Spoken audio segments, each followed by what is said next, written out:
You're watching TelecomTV from HPE Discover 2016 in London.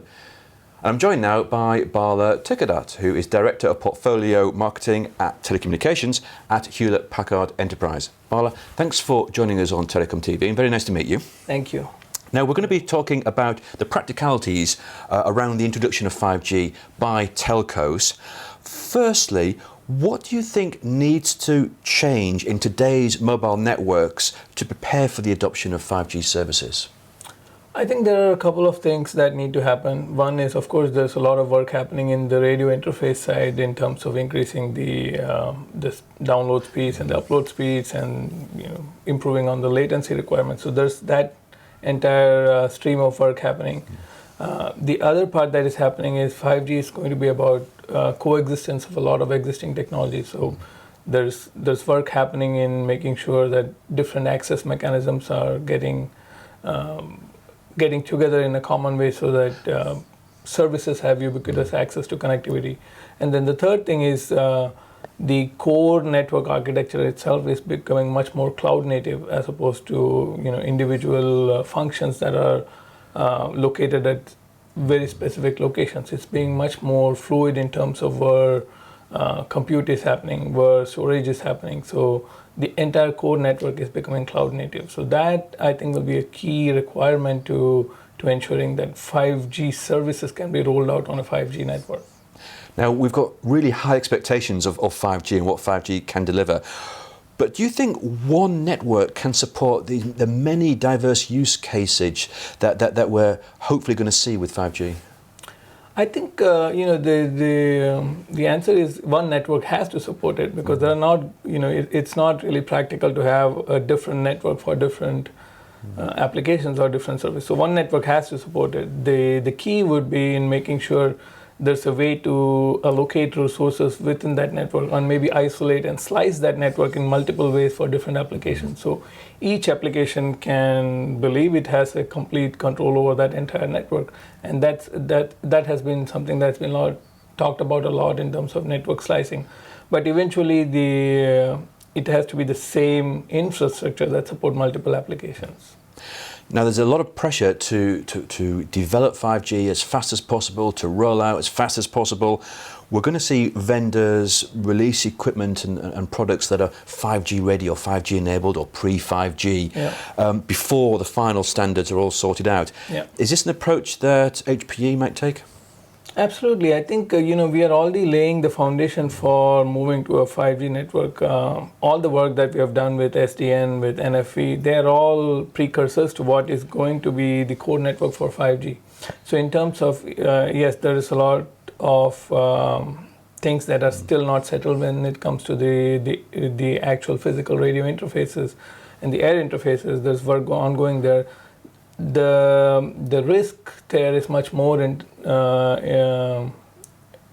using pre-standard versus a fully standard equipment in that part of the network. But when it comes to the core part of the network, I think we are already starting to see the foundations of that happening.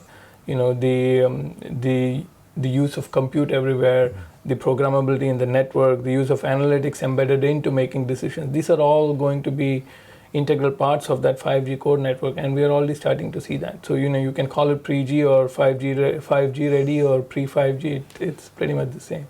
So for telco, the advice is don't necessarily wait until all standards are completed in 2020 or whenever. It's follow the evolutionary path and implement as and when we can. Absolutely. I think every telco that has embarked on an SDN and NFV transformation is already on that path. Now, the other aspect of 5G is that hopefully it will enable telcos to engage with verticals a lot better than they perhaps have done. And there's a lot of excitement about how 5G can provide new services to key vertical industries. But is this something that's best left to the telcos, this relationship, or will 5G facilitate another path, almost a direct path from vendors to enterprises? I think that's a question that is still to be answered. Absolutely, a lot of the telcos are on a path to move from being connectivity providers to being much more of a digital service provider. And as 5G services roll out, that kind of feeds into the transformation to being something more than a connectivity provider. As part of that endeavor, CSPs are looking to engage verticals much more closely than they have been before. Now, in terms of whether the enterprises will find it easier to go through a CSP or go direct to a vendor who can provide or facilitate that requirement is still to be seen. But one thing is very certain. Connectivity is going to be critical, and CSPs already have a leg up because they are the ubiquitous connectivity provider. So I think they already have a leg up in terms of, the pervasive presence they have built up, the relationship that they have already established with whatever services they offer. So absolutely, they have a leg up when it comes to rolling out 5G services. Now, as you've already discussed, 5G is not just about the air interface, it's about the core network as well. There's a lot of technologies involved in this overall architecture to enable 5G services. What do you think are the key technology components that a telco needs to have in place and invest in order to get to 5G? I think if you want a simple and short answer, it is cloud. Cloud-based technologies are going to be critical to rolling out 5G networks. Now, you can look at it as the programmability in the network in terms of ensuring software-defined control for the networking layer. You can look at it as virtualization of the network functions. NFV is a form of is a cloud technology.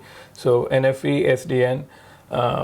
Compute at the edge, so distributed computing at different locations, and then the ability to allocate those resources as and when required by integrating analytics into that decision framework. All these are very critical to making sure 5G services can be rolled out eventually in a much consumer-friendly and context-aware nature. Excellent. Great insights. Bala, thank you very much indeed. Thank you.